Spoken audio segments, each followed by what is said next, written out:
Ya, bismillahirrahmanirrahim. Assalamualaikum warahmatullahi wabarakatuh. Rekan-rekan mahasiswa, pada malam hari ini kita melanjutkan materi tentang statistik. Ya, pada malam hari ini uji analisa yang akan kita lakukan adalah heteroskedastisitas. Ya, agak susah cara spellingnya.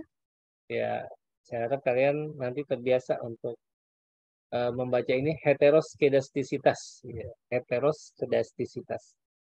Ya, oke.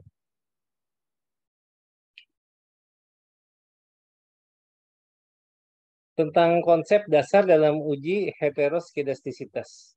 Merupakan bagian dari uji asumsi klasik, ya. Artinya memang uji ini dahulu sering digunakan, ya. Analisa ini bertujuan untuk menguji apakah dalam model regresi terjadi kesamaan variasi dari nilai residual satu, ya, pengamatan ke pengamatan yang lain. Jika varian dari nilai residual satu pengamatan ke pengamatan yang bersifat tetap, maka dapat dikatakan homoskedastisitas. Artinya ada kesamaan. Namun jika varian dari nilai residual satu pengamatan ke pengamatan yang lain berbeda, maka disebut heteroskedastisitas. Nah, ini adalah salah satu model analisa regresi. Ya, nanti juga akan kalian pakai dalam penelitian skripsi kalian. Salah satu cara mendeteksi ada tidaknya gejala heteroskedastisitas dalam model regresi adalah dengan melakukan uji Gretser, ya, uji Gretser atau yang dasar bagaimana mengambil keputusan di dalam uji heteroskedastisitas. Ya, ya. Prinsip kerjanya menggunakan uji Gretser adalah dengan cara meregresikan variabel independen terhadap nilai absolut residual dengan rumus persamaan regresinya. Ini nama persamaan rumusnya seperti ini, ya. Ya, uji Gretser, UT itu uji Gretser sama dengan A plus BXT plus VP. Ya, ya. Oke, karena kita kan pakai SPSS, jadi tidak terlalu untuk teori rumusnya tidak digunakan, bisa digantikan langsung dengan analisa regresi heteroskedastisitas di SPSS. Seperti yang kita ketahui bersama, bahwa dalam setiap uji dalam statistik pasti mempunyai dasar pengambilan keputusan. Ya, dasar pengambilan keputusan. Ini sebagai pedoman atau acuan dalam menentukan sebuah kesimpulan. Ya. Atau keputusan atas hasil analisis yang telah dilakukan. Ya, adapun dasar pengambilan keputusan dalam uji heteroskedastisitas dengan menguji uji Gleiser adalah sebagai berikut. Ya. Jika nilai signifikansi lebih besar dari 0,05, maka kesimpulannya adalah tidak terjadi gejala heteroskedastisitas dalam model regresi. Sebaliknya, jika nilai signifikansi lebih kecil dari 0,05, maka kesimpulannya adalah terjadi gejala heteroskedastisitas dalam model regresi. Ya.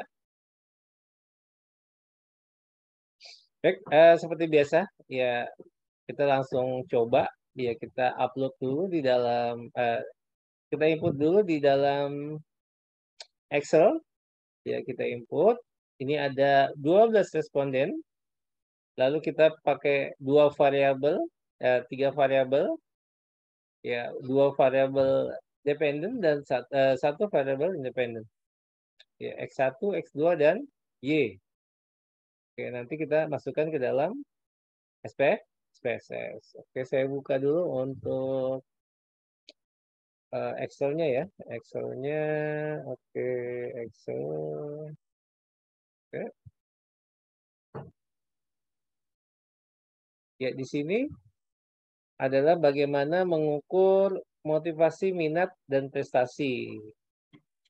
Ya, motivasi. Apakah variabel motivasi dan minat, ya, itu menjadi penunjang untuk prestasi kalian di kampus misalnya selama kuliah. Apakah motivasi kuliah misalnya atau enggak minat kalian di dalam mengambil suatu jurusan itu akan menjadikan itu suatu prestasi bagi kalian.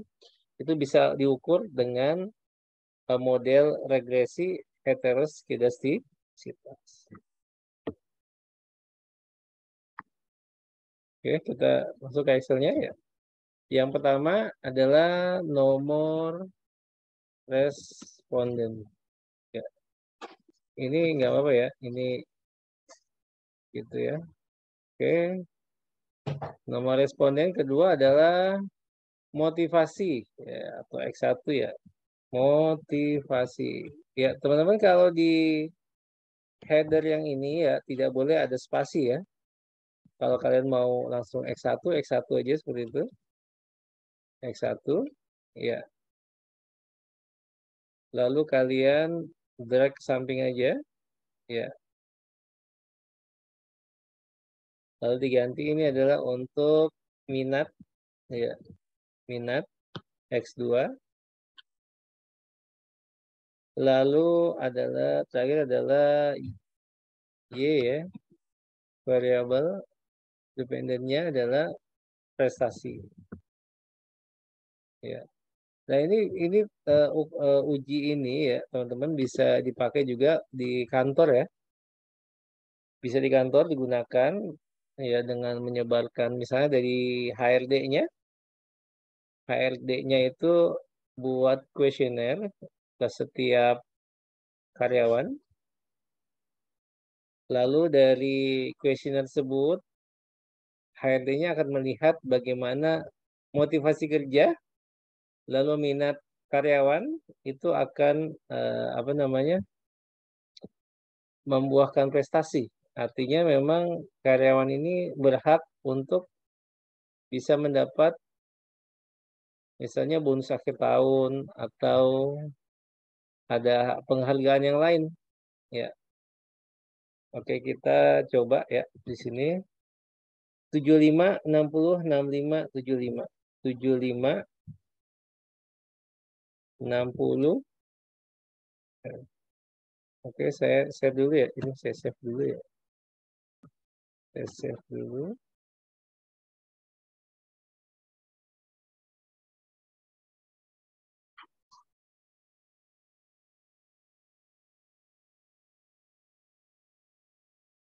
Nah, kemarin siapa Darmanto sama Maroja katanya mau ngasih link Google-nya kok nggak? Saya tungguin nggak ngasih-ngasih.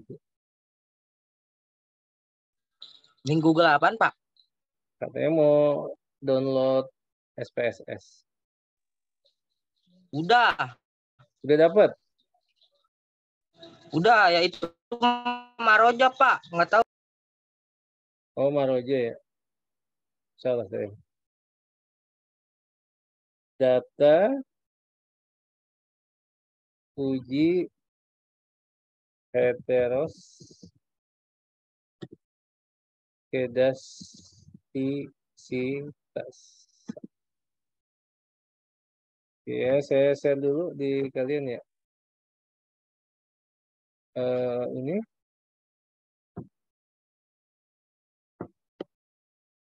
Oh.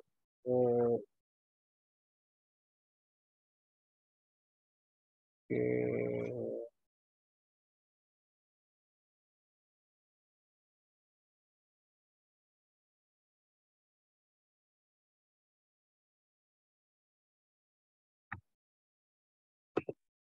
Oke ya. Oke, terus kalian download Excel-nya, kalian juga input seperti sebelumnya ya. 75 60 65 75. 75 60 65 75. 65 80 75 80. 65 75 80 75.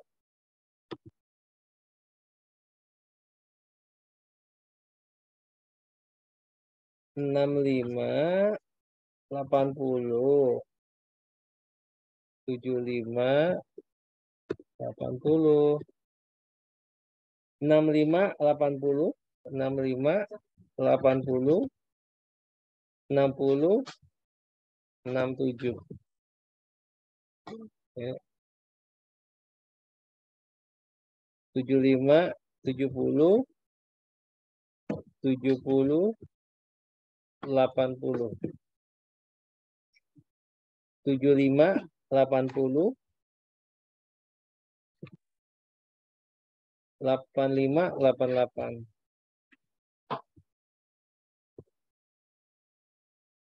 75, 75, 60, 65, 70. 70. Oke. Yang terakhir yaitu variabel prestasi 80, 75, 75, 90, 85, 85,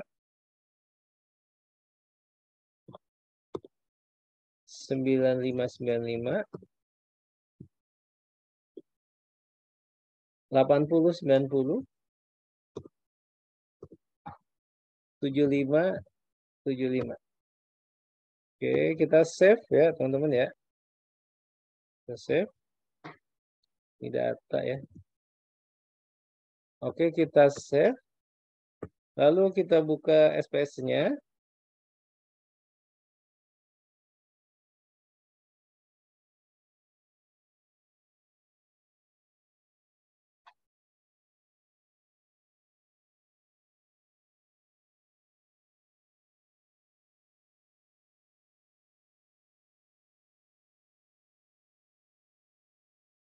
Waduh, kok lambat amat.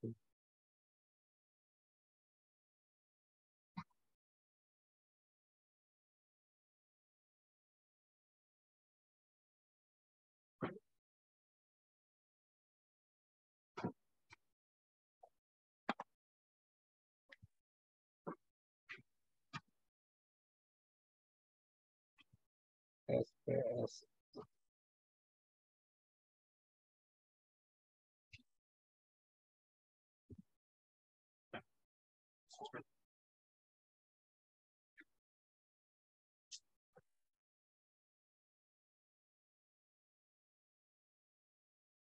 Ada apa-nya di mana sih?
Oke, kita cari datanya ya.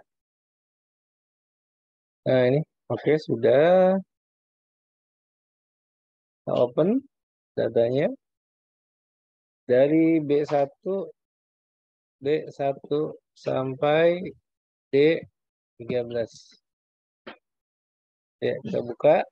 Oke, datanya sudah keluar ya. Ada 12 responden. Kita setting di sini, desimalnya kita nolin. Oke, cukup. Scale semua. Ya, labelnya boleh kalian ganti dengan motivasi. Motivasi kerja ya. Terus minat kerja dan prestasi kerja. Ya, kalau yang lain bisa kita ganti dengan motivasi belajar, minat belajar dan prestasi dalam perkuliahan misalnya. Itu ya.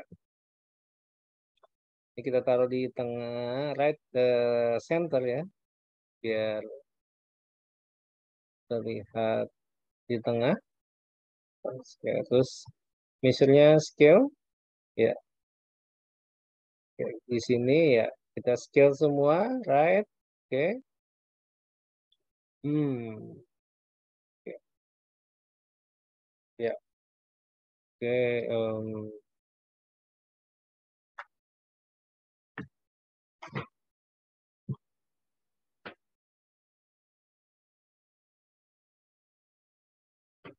Ya.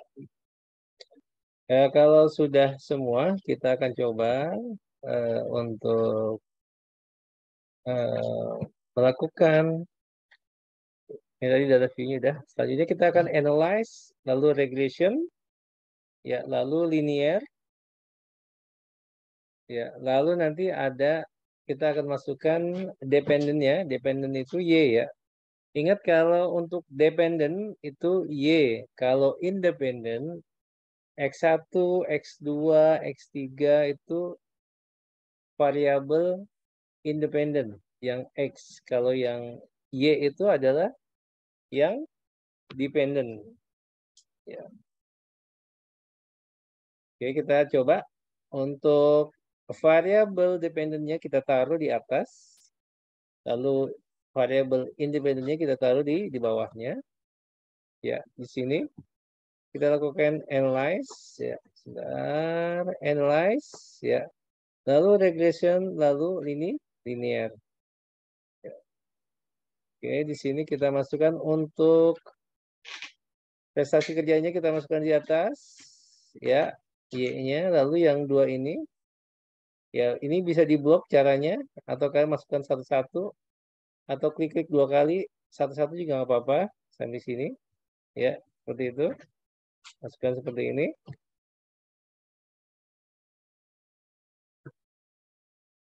Ya, seperti ini ya, atas dan bawah. Setelah itu klik save. Ya, save, lalu ini sini untuk unstandardized-nya dicentang. Ini sini, ya, unstandardized-nya dicentang. Ya. Oke, setelah itu kalian klik oke, nanti di sebelah kanannya itu akan muncul ada varian di sana. Ya, ketika setelah kita klik oke, ya, and standardnya diklik, ya. Setelah itu kita klik, lalu klik continue, lalu klik oke, ya, oke. Ya, nanti perhatikan untuk tabelnya di sini dia akan muncul res 1 ya. Res 1. Pastikan di SPS kalian muncul data seperti ini.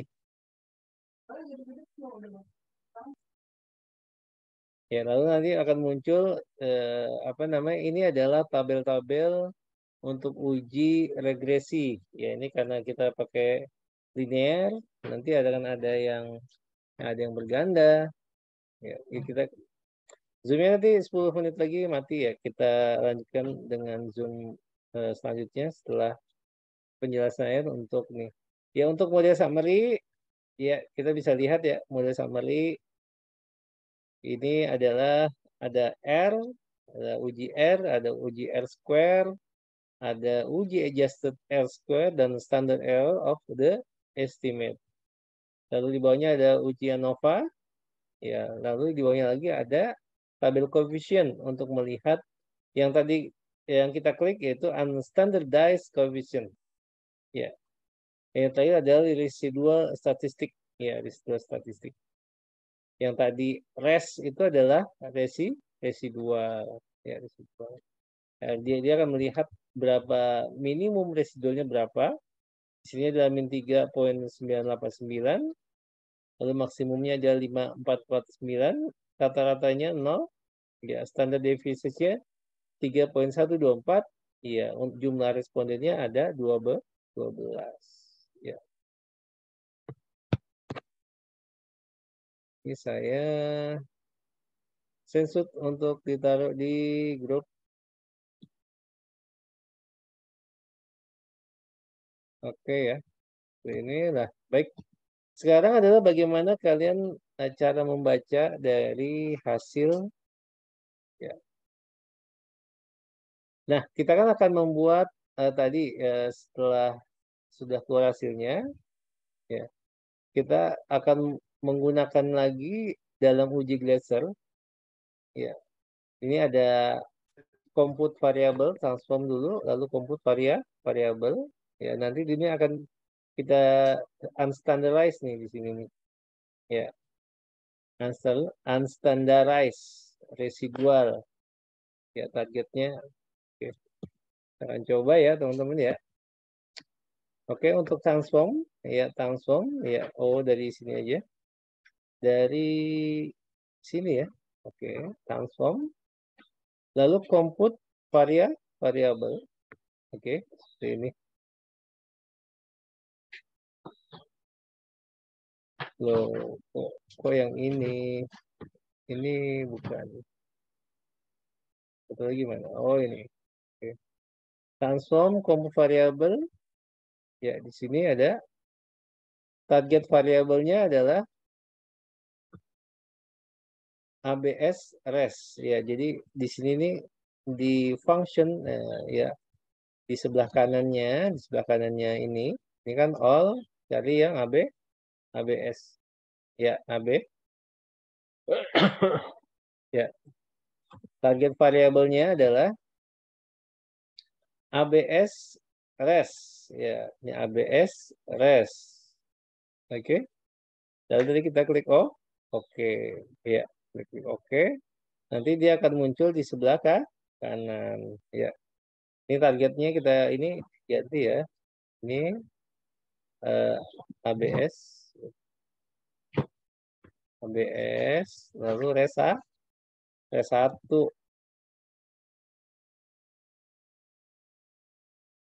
Target pada ABS.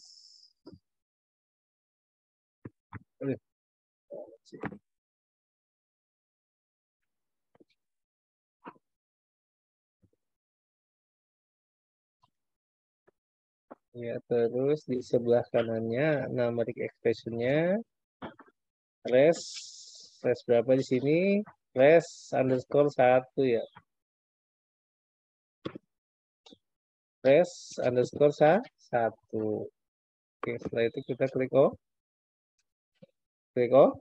Oke.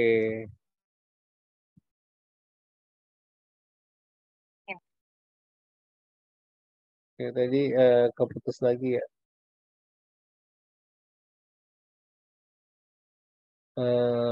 Tinggal berapa ya ini? Tinggal berapa menit lagi ya? Zoom-nya ya.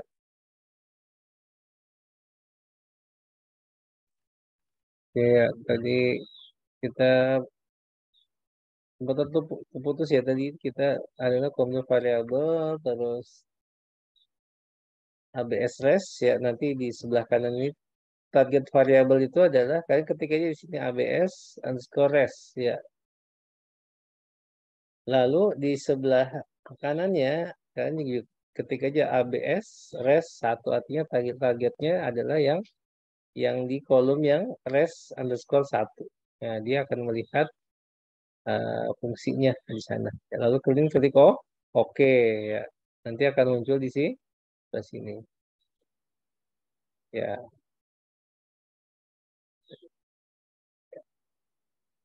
Oke, selanjutnya kita akan kembali lagi untuk regression, ketik linear. Nah, di sana akan ada tuh namanya yang tadinya dependennya Y diganti dengan ABS res. Ya, lihat coba analyze regression linear. Oke. Nah, untuk yang ininya ya diganti dengan ABS res. Gitu. Ya, motivasi dan minat. Itunya tetap di sana motivasi dan minat Tetap. Lalu kalian ketik save, ya di sana save. Nah, unstandardnya jangan diklik. Kalau sekarang unstandard jangan diklik. Lalu klik continue, ya di continue. Oke, lalu klik oke. Oke, ya teman-teman.